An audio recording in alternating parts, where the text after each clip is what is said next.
Helo, a chroeso i sesiynau adolygu Carlam Cymru. Bydd y sesiwn hwn yn canolbwyntio ar y pwnc dwysedd i lefel TGAU ac yn cael ei gyflwyno gen i fi, sef Mr Aled Pemberton o Ysgol Morgan Llwyd yn Wrecsam. Bydd y sesiwn yn para tua 20 munud. Mae dwysedd fel test yn ei weld yn y maes llafur o fan yr is-uned blwyddyn 10 dwyradd a triphlyg, sef defnyddio egni. Ond mae yna sawl cwestiwn arholiad yn disgwyl i ddisgybl yn galw i gof technegau arbrofol i ddod o hyd i ddwysedd deunyddiau, ac mae o hefyd yn bwysig wrth egluro'r broses darfudiad, ac hefyd wrth egluro'r allbwn uwch o bŵer wrth generadu trydan yn defnyddio dŵr yn hytrach na gwynt. Fe gawn ni'r cyfle i edrych ar gwestiynau arholiad yn trafod hyn ymhen ychydig o funudau. Felly, fel o'n i'n deud, y testyn heddiw fydd dwysedd gen i fi Mr Aled Pemberton. Reit, gawn ni ddechrau. Ar y sleid yma, da ni'n gallu gweld bod gen ni plu, feathers, a mae gen ni bloc o bricks. A yn aml iawn pan da chi'n gofyn i ddisgyblion, maen nhw'n deud bod bricks yn dueddol o fod yn fwy trwm na plu. Ond da ni'n gallu gweld bod y ddau wedi cael ei roi ar rhyw fath o seesaw yn y fan hyn, a mae'r seesaw wedi cydbwyso sydd yn awgrymu bod mas neu pwysau y plu a'r brics yn gyfartal. Y gwahaniaeth ydy, wrth gwrs, ydy bod y brics efo dwysedd uwch. Hynny yw, maen nhw'n llwyddo i grynhoi y mas i mewn i gyfaint llai. Tra fod efo'r plu, mae'r mas yn llawer mwy gwasgar. Mae o wedi cael ei iddo rhannu dros gyfaint uwch. Felly, petai ni'n edrych ar sut mae'r atomau wedi trefnu yn y ddau, fyswn ni'n gweld yn y brics bod yr atomau wedi cael ei gwasgu yn llawer agosach gyda'i gilydd, a felly mae'r mas, fel o'n i'n deud, wedi cael ei grynhoi neu wedi cael ei gwasgu i gyfaint llai. Felly, dyna be ydy dwysedd. Y mwyaf mae'r atomau wedi crynhoi neu wedi gywasgu gyda'i gilydd, y mwyaf o fast ydych chi'n gallu crynhoi i gyfaint penodol, y mwyaf ydy'r dwysedd. Mae hynny'n arwain ni at be ydy diffiniad dwysedd. Mae dwysedd yn mesur o faint o fas sydd yn bresennol i bob uned o gyfaint. Enghraifft, os fysa gennau boncyff o bren efo mas o 2,400 kg a'i gyfaint yn 3 metr cwb, mwyn cyfrifo'r dwysedd fysa ni angen darganfod sawl kilogram o fas sy'n bresennol i bob 1 metr cwb. A dwi'n siŵr fysa chi'n gallu cytuno os dyn ni'n deud y ffordd o gyfrifo hynny fysa trwy rannu y mas o 2,400 kg efo'r cyfaint o 3 metr cwb i roi dwysedd o 800 kg i bob metr cwb. Sylwch yn ofalus ar yr uned. Mae'r kilogram slash metr cwb yn golygu bod yna 800 kg o fas i bob metr cwb o gyfaint. Felly, yr hafaliad dyn ni wedi defnyddio i wneud hwn, dyn ni wedi cymryd ein mas o 2,400 kg a wedi rhannu fo gyda cyfaint o 3 metr cwb. Mae hynny'n arwain ni at hafaliad dwysedd, fel dyn ni'n gallu gweld fan hyn. Mae hwn hefyd i gael ar ddudalen 2 o bapur arholiad blwyddyn 10. Lle, i fod yn edrych ychydig bach fel P, hwnna ydy'r llythyren groeg oedd ro. Mae hwnna yn cynrychioli'r dwysedd. Mae gennym ni M yn cynrychioli'r mas, a mae gennym ni V mawr yn cynrychioli'r cyfaint, a mae'r rheswm syml, mae cyfaint yn Saesneg ydy volume. I chi sy'n bwriadu gwneud y papur haen uwch, mae'n ei ddisgwyl bod chi'n gallu aildrefnu yr hafaliad hwnnw, a dyn ni'n gallu defnyddio techneg y triongl i helpu ni aildrefnu'r hafaliad. Cofiwch bod chi'n rhoi mas ar brig y triongl yma, felly petai ni angen cael y mas, fyswn ni yn lluosi y dwysedd a'r cyfaint gyda'i gilydd, a petai ni angen y cyfaint, fyswn ni'n gwneud y mas rhannu efo'r dwysedd. Right, gan i ddechrau efo cwestiwn arholiad gweddol syml.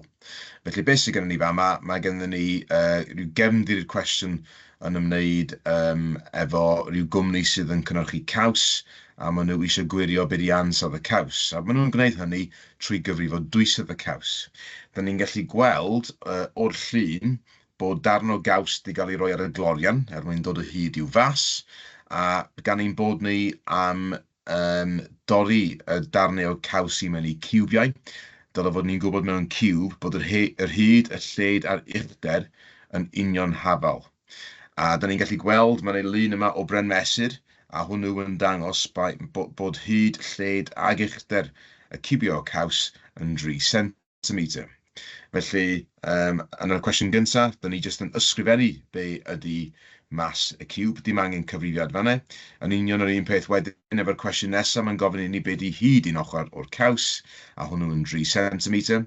A wedyn mae wedi rhoi hafalyd i ni fama i gyfrifo be ydy cyfaint y caws, gan fod ciwbiau yn siap rheolaidd. Da ni'n gwneud hyd llio sef y lled, llio sef y uchder, sef 3, llio sef y 3, llio sef y 3. Cofiwch, mae'n ei groeso i chi ddefnyddio cyfriannell mewn arholiad. So os ydych chi'n gwneud y cyfrifiad yna ar gyfriannell, gewch chi ateb o 27 cm3. Cofiwch ar efo yna, oherwydd pan ddawn ni drosodd i'r sleid nesaf, mae'r cwestiwn yn parhau. Reit, mae'r cwestiwn nesaf wedi gofyn i ni i ddefnyddio ein hafalu dwysedd yn hafalu mas rhannu efo cyfaint. So, da ni wedi rhoi ein mas.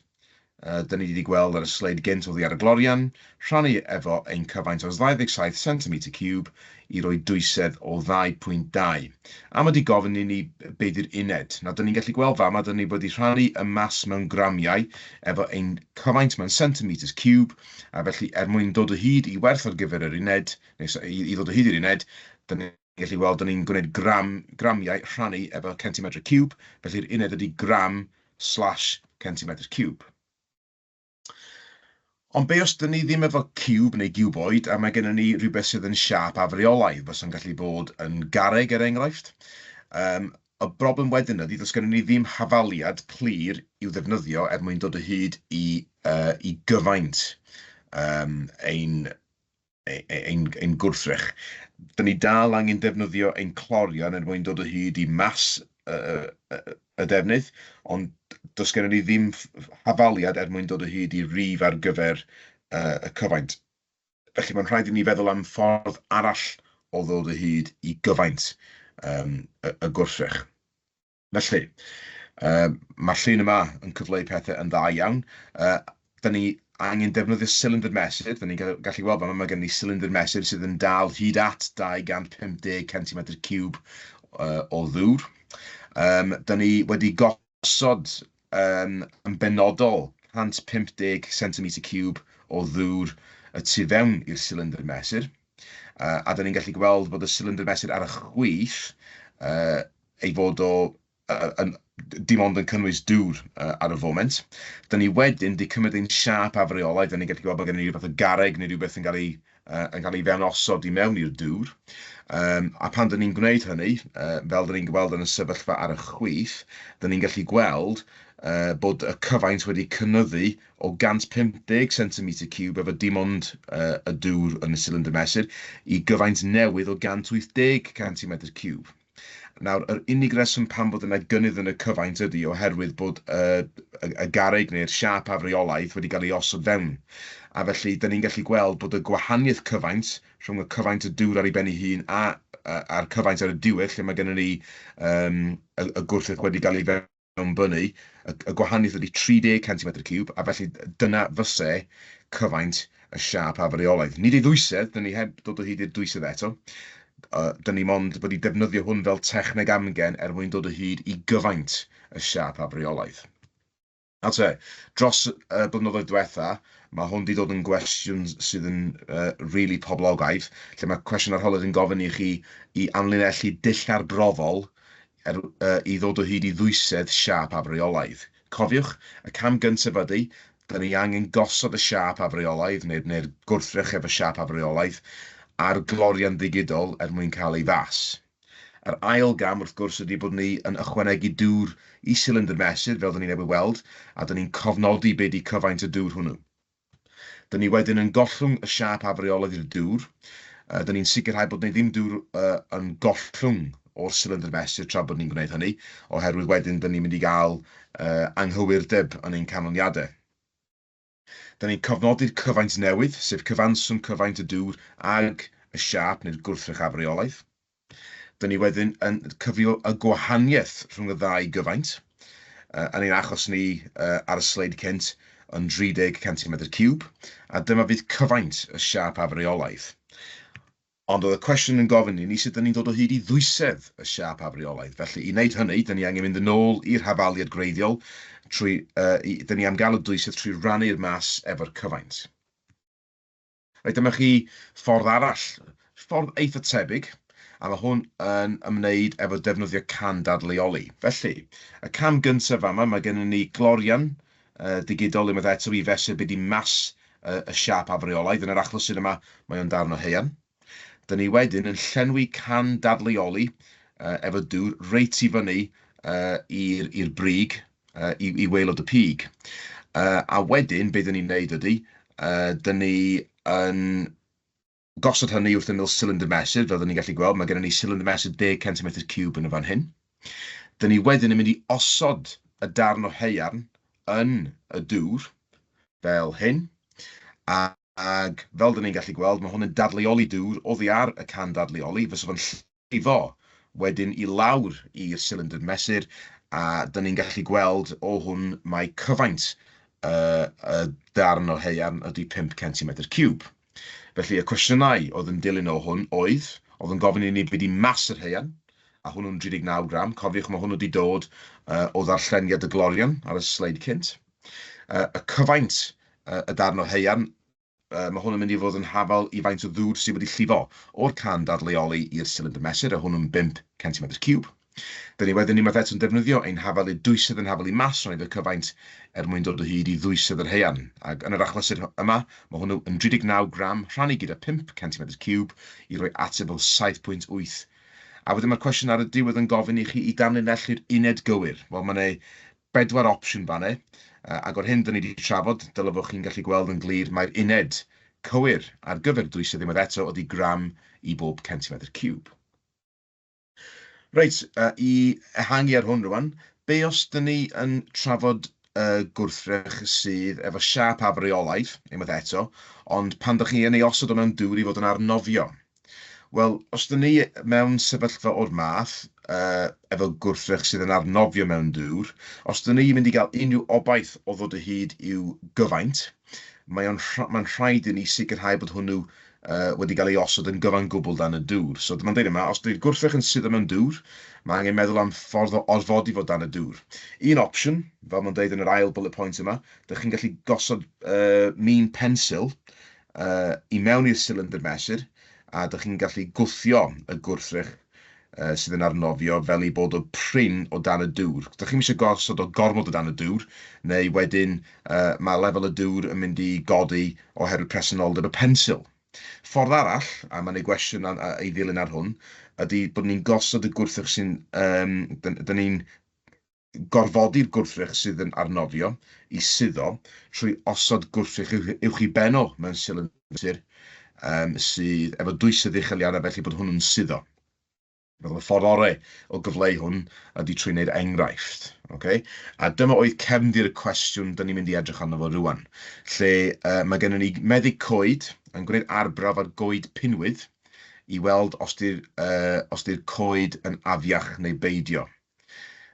Mae pren, mae'n dweud yma, os i boncyff coed yn afiach, bydd gan y pren ddwysedd llai na'r disgwyl.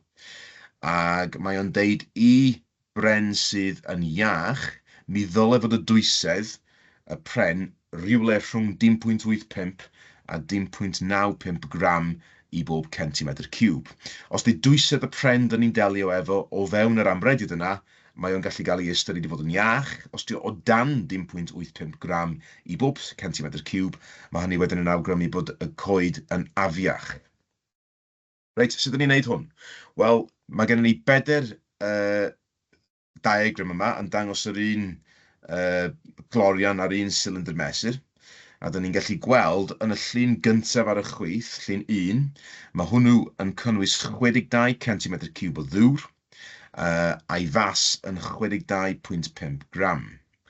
Yn yr ail lun, dyn ni wedi gosod ein darn o bren i mewn i'r dŵr, ond dyn ni'n gallu gweld bod hwnnw yn arnofio. A gan ei fod o, gan nad ydi o i gyd wedi cael ei fewn osod o dan y dŵr, dydyn ni ddim efo gwerth cywir ar gyfer ei gyfaint. Yn y trydydd llun, mae o'n arddangos gwrthrych sydd yn suddo, a pan mae hwn wedi cael ei fenosod i'r dŵr, mae o'n naturiol wedi suddo reit i'r gwaelod. Ac yn y bedwaredd llun, dyn ni'n gallu gweld fama bod y gwrthrych sy'n suddo, mae hwnna wedi cael ei roi uwchben y sampl o bren, a hwnnw wedyn wedi gorfodi y darn o bren o dan y dŵr, a mae o felly wedi suddo. A be dyn ni angen gwneud ydy, dyn ni angen defnyddio y pedwar llun yma er mwyn dod o hyd i werth ar gyfer dwysedd y darn o bren gan obeithio gweld os di o yn afiach neu beidio. Nawr se, os dyn ni'n mynd yn ôl i diagram 1 a 2 i gymharu, dyn ni'n gallu gweld yn diagram 1 bod mas y dŵr ar ei ben ei hun yn 62,5 gram, a bod mas y pren, pan dyn ni'n gosod y darn o bren wedyn, mae'r mas yn cynyddio 62,5 i 74,5 gram.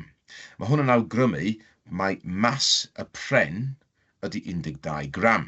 Mae hwn yn mynd i fod yn bwysig yn ein cyfriad ni, oce?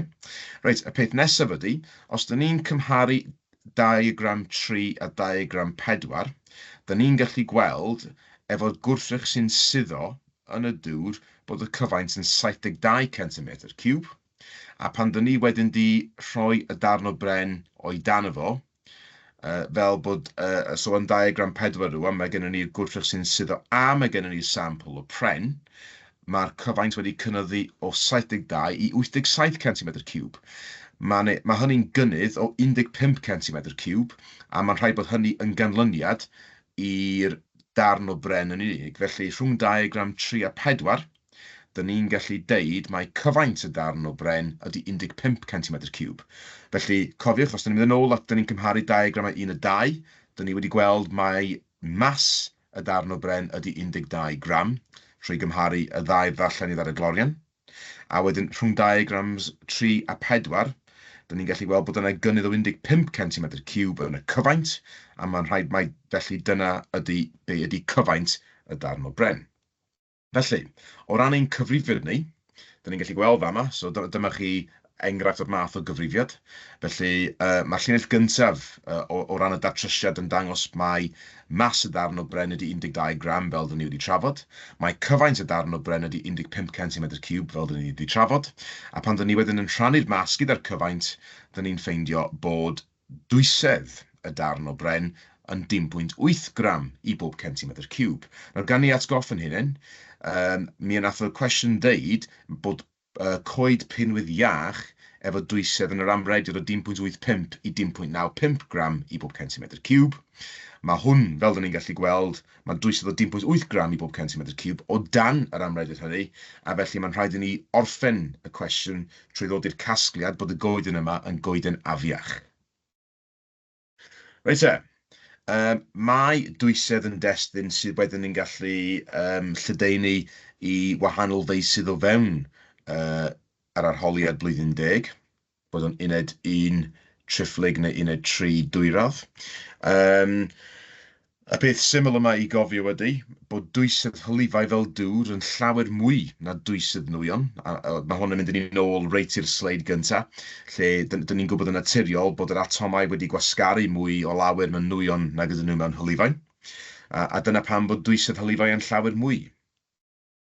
Mae hwn yn golygu bod turbinau sydd yn troi o ganlyniad i symudiad dŵr, enghraifft turbinau sydd yn troi oherwydd y llanw neu gorsaf trydan dŵr fel yn Dinorwig, maen nhw'n cynhyrchu llawer mwy o bŵer trydanol na turbinau sy'n cael eu troi gan yr aer, enghraifft turbinau gwynt. Mae turbinau dŵr, maen nhw yn gallu bod yn fain llai, a dyn nhw ddim yn difetha golygfedd oherwydd maen nhw'n cael eu osod dan y dŵr, so mae rhain yn fwy fyth o fanteision fel petai. Nawr, dyma chi gwestiwn arholiad arall. Mae hwn yn dechrau ffwrdd fel cwestiwn eto y tro hwn i gyfrifo be ydy dwysedd olew.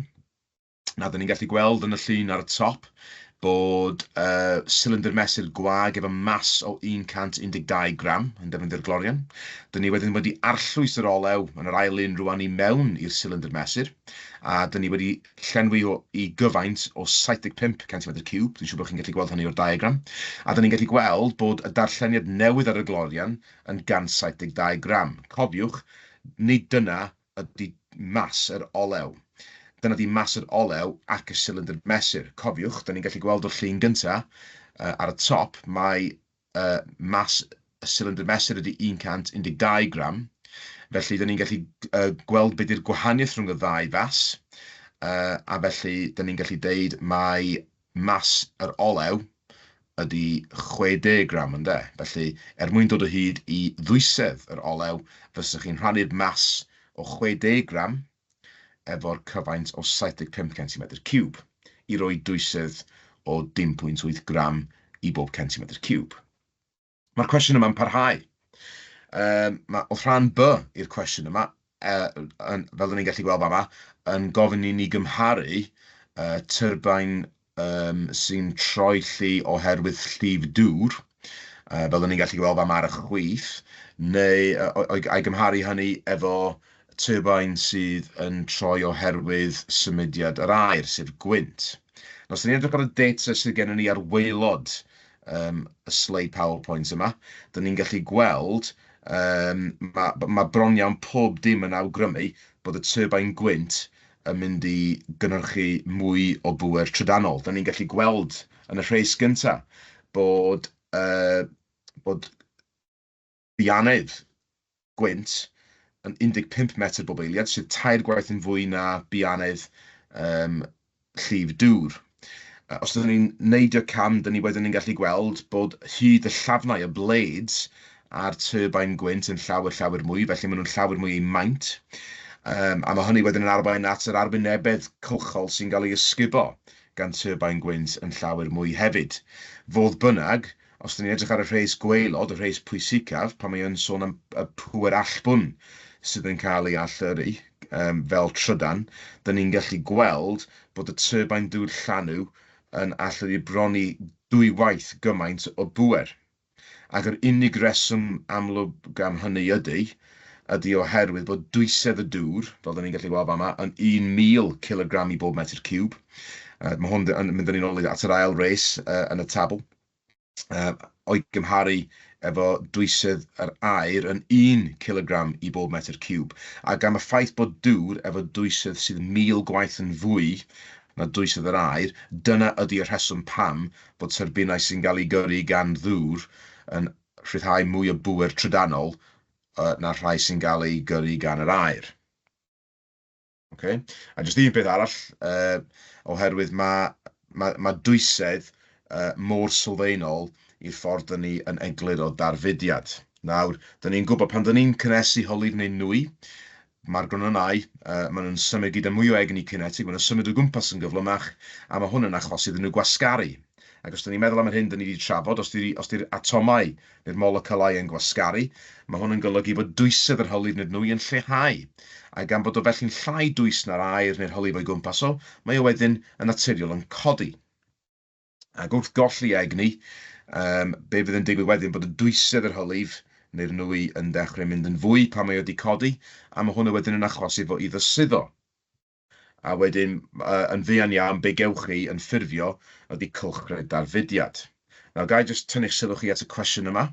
Da ni'n gallu gweld fama bod athro yn ceisio arddangos y broses darfudiad mewn beaker efo crisialau porffor o potasiwm permanganat.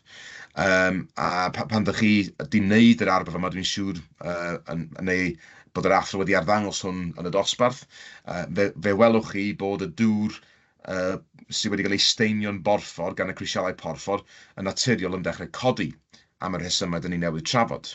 A wedyn pan mae'r dŵr piws neu'r porffor yna yn cyrraedd top y beaker, mae o wedyn yn naturiol yn suddo. A mae'n dilyn llwybr yn debyg i'r un da chi'n gweld gyda'r saethau yn y cwestiwn. A mae'r cwestiwn ar y gwaelod yn gofyn, esboniwch pam mae'r dŵr lliw yn symud fel sydd wedi weld uchod.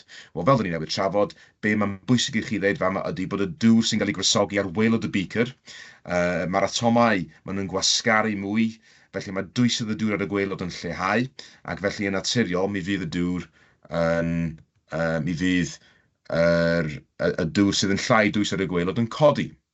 A wedyn pan dyn ni'n cyrraedd top y beaker, mi fydd y dŵr yna wedyn yn dechrau oeri rhyw chydig bach, bydd ei ddwysedd o'n codi, ac yn naturiol fydd o'n suddo, a fydd o'n creu fath o gylchred fel dyn ni'n gallu gweld yn y fan hyn.